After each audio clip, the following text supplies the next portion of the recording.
नमस्कार, वंदे मातरम। मैं हूं श्यामगिरी। आप देख रहे हैं हमारा चैनल मुद्दा भारत का। आज का हमारा मुद्दा है राहुल गांधी की भारत जोड़ो न्याय यात्रा। भारत जोड़ो न्याय यात्रा का क्या इसका राजनीतिक पहलू है, क्या इसमें राजनीतिक फायदा होने वाली है, कांग्रेस हिट होगी कि फ्लॉप होगी, इसी विषय पर हम थोड़ा चर्चा कर देते हैं। सर, क्या मानते हैं आपकी राहुल गांधी की जो ये पैदल यात्रा है जो शुरू होने जा रही है, ये मणिपुर शुरू हो गई? हाँ, मणिपुर शुरू हो गई है ये। हाँ। और क्या लगता है जो पिछली यात्रा थी उनकी भारत जोड़ो यात्रा और अब जो है न्याय यात्रा, दोनों में फर्क क्या दिख रहे हैं? पहला फर्क तो ये है, उस समय वो पैदल चले जी, इस समय वो बस से जाने वाले हैं। तो उस समय कैसा था, तो वो जो चलते थे तो हमने उधर देखा कि हजारों लोग दोनों साइड से खड़े होते थे। गांव का पूरा गांव वहां आ जाता था उनको देखने के लिए, और वो भी बीच बीच में बातें करते थे लोगों से, ये करते लोगों साथ चलते थे। एक लोगों को फीलिंग आ रहा था कि ये हमारा कोई प्रिंस है, वो है ना, राजघराना ही है तो वो प्रिंस ही बना, तो हमारा प्रिंस हमारे लिए रास्ते पे चल रहा है, ये भावना थी। अब ऐसा है कि सर, बस से या गाड़ी से जाना और पैदल जाना जमीन आसमान का अंतर होता है। अभी ये क्या करेगा, ये खिड़की से ऐसा झांकेगा या तो बस के आगे के इसमें बैठेगा और वहां से सबको ऐसा ऐसा आशीर्वाद देने जैसा हाथ घुमाता रहेगा। सर, उसमें 1-to-1 में डायलॉग नहीं होगा। जब गाड़ी रुकेगी, जहां पे वो रुकेगी वहां उतर के वो भाषण करेगा। और उनको अभी सर 6000 किलोमीटर क्रॉस करना है। 6000 किलोमीटर सर, वहां से वो बंबई तक आने वाले भाया 15 स्टेट्स, 15 स्टेट्स राज्य और 6000 किलोमीटर। तो सर उनको भागना पड़ेगा, पहले जैसा नहीं है। पहले क्या, मुझे लगा था उस समय कि थोड़ा बस वापरेंगे, मन नहीं वापरा, बाकायदा उनके ये पैदल ही चले।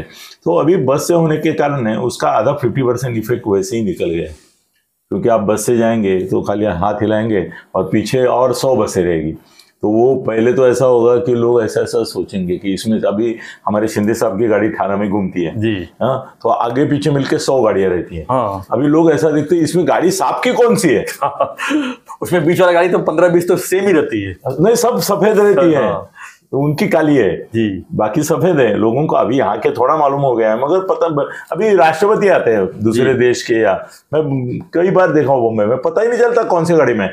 मोदी का पता चलता है क्योंकि उनके जो रक्षक है वो बाजू में भागते रहते हैं। हाँ। वो भी एक अजीब कमाल है कि ये गाड़ी जाती है और वो भागते रहते हैं, या उसके ऊपर चढ़ के रहते हैं और उसके आजू बाजू, और वो गाड़ी के ऊपर वो ऐसा एक ये लगा रहता है, एंटी बॉम्ब, एंटी वगैरह वगैरह। तो छोड़ो, तो ये उसका इफेक्ट कम हुआ है। दूसरी बात ये ऐसी है कि चुनाव में हार गए अभी वो जी, MP हार गए, राजस्थान हार गए, छत्तीसगढ़। तो पहले कैसा था, वो एक उमंग थी कि भाई जीत की बाजी लगाएंगे, जीतेंगे, उसके लिए चल रहे हैं। और कर्नाटक में सत्तांतर हुआ था, तेलंगाना में हुआ था, तो एक हौसला था। तेलंगाना तो बाद में हुआ, मगर एक हौसला था पहले। मगर ये 3 राज्यों ने वो माहौल ही खत्म कर दिया। मतलब राहुल के बारे में लोग जो सोचते कि इसकी आने की वजह से, जाने की वजह से, घूमने की वजह से कांग्रेस को ये दिशा आशा मिलेगी, तो वो ऐसा कुछ नहीं होगा। वो जहाँ गए वहां पे कुछ उसका इम्पैक्ट नहीं दिखाई दिया। दूसरी एक बात है कि अभी उसका मूल्यांकन होने लगा है कि वो कन्याकुमारी से कश्मीर तक गए, मगर वो मराठीत एक म्हण है, पुढे पाठ मागे सपाट। मतलब वो किसी आदमी वो रिमेम्बर करता जाता है, तो अभी का पाठ है उसको, मगर पीछे का भूल गया। तो वैसा हो गया कि उसने जाने के बाद वहां पे कोई यंत्रणा मंत्रणा कुछ तैयार नहीं की कि भाई मैं यहाँ से जा रहा हूँ, इसके बाद आपको ये प्रोग्राम यहाँ पे फॉलो करने हैं। जैसा वो चक्रवादल आता है ना, वो घूम घूम घूम घूम घूम घूम करके निकल जाता है, फिर उसका खाली थोड़ा सा अवशेष रहता है। वैसा हो गया कि गांव में कोई इम्पैक्ट नहीं रहा।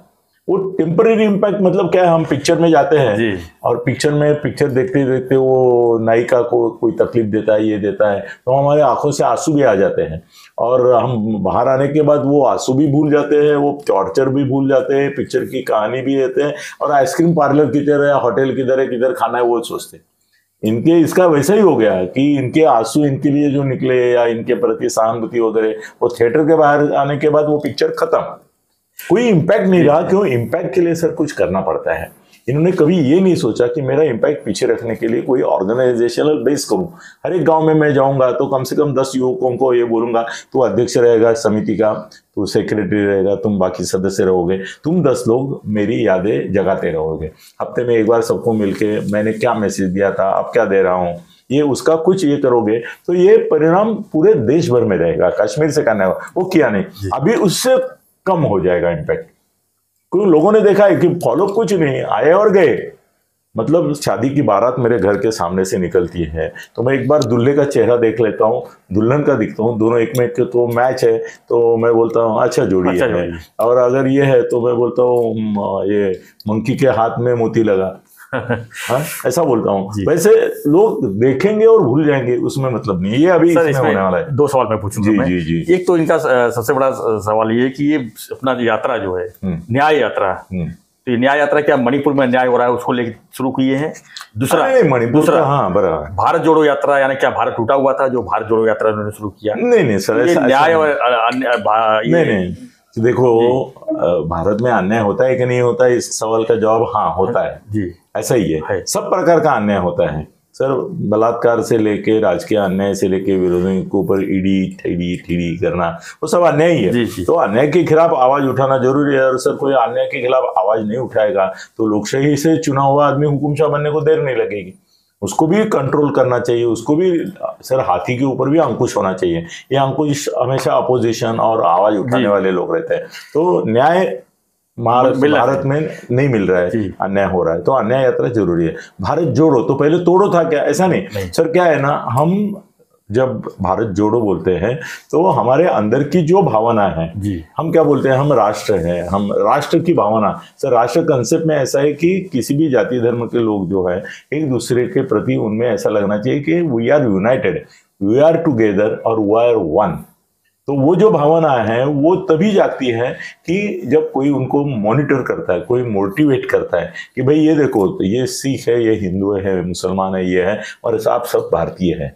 तो भारत जोड़ने का काम सर जरूरी है। अभी बीजेपी भारत तोड़ने का काम कर रही है क्योंकि वो हिंदू और मुसलमानों में एक डिवीजन कर रही है। तो भारत जोड़ो का उनका नारा भी सही है। अभी राजनीतिक तौर पे ऐसा है कि वो जहां से जा रहे हैं वहां पे 15 राज्यों में उनका करीबन कुछ अच्छा नहीं है, तो उसका राजकीय फायदा जो है उनको मिलने के लिए एक इतनी काम नहीं आएगी। और लोकसभा के चुनाव के लिए इसका होना चाहिए था। तो कैसा है कि राहुल गांधी ने बोला है कि ये भारत जोड़ो न्याय यात्रा जो है मेरी पॉलिटिकल नहीं है। वो क्या ना, he is a man of principle, मगर वो प्रिंसिपल ऐसे है कि ये मोदी जी के सामने है।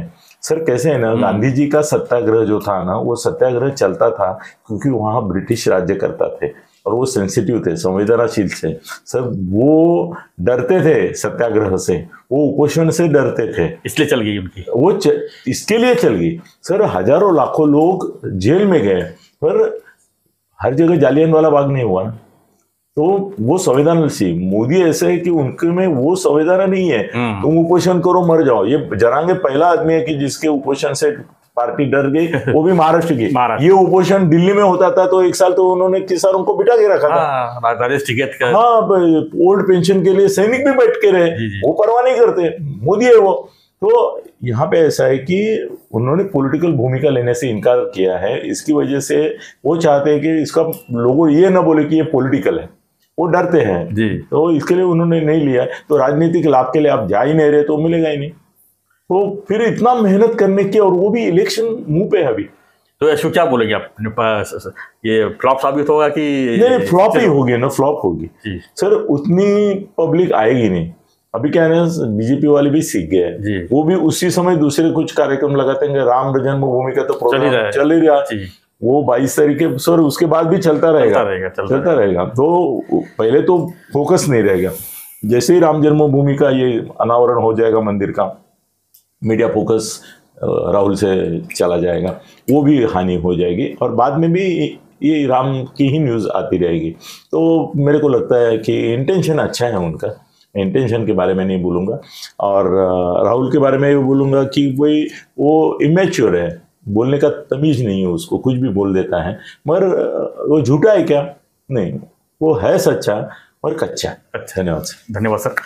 तो आपकी प्रतिक्रिया का इंतजार रहेगा। हम वीडियो छोटा इसलिए बना रहे हैं कि ताकि आप लोगों को सुविधा हो, क्योंकि लोगों की डिमांड थी कि जो है हमारा वीडियो जो है बहुत लंबा होता है और लोग बोर होते हैं। तो बोर तो नहीं होते होंगे, मेरे को ऐसा लगता है, बट हमारा भी फर्ज बनता है कि लोगों की बात सुना जाए। लेकिन इसलिए हम जो है 8 से 10 मिनट के बीच में अपना वीडियो बना रहे हैं। तो हमें उम्मीद है कि आपकी प्रतिक्रिया अच्छी रहेगी।